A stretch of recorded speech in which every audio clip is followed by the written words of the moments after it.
Welcome to the slop farm. Enjoy the video. You open Task Manager now and start with the processes view so you can act immediately. Once done, locate Roblox and any helper processes like Roblox Player Beta. EXE, those are the ones you can end.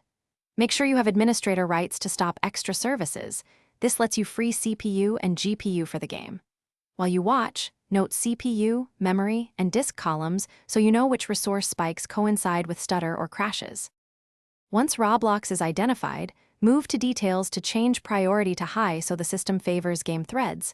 Do this sparingly to avoid system instability. Next, stop non-essential background processes. Chat clients, updaters, cloud sync, one at a time to confirm improvement. Make sure to watch the Performance tab to see if CPU, GPU, or memory usage drops after each change. That tells you why the game improved. If a process restarts automatically, note its name for deeper fixes. Finally, restart Roblox and run a short gameplay test to confirm the changes helped. This completes the immediate fix cycle.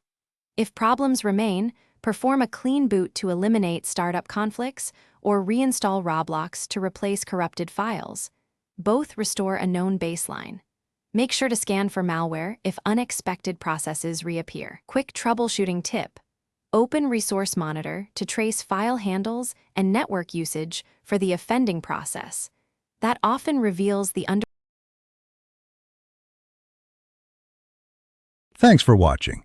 Consider subscribing if we helped you today.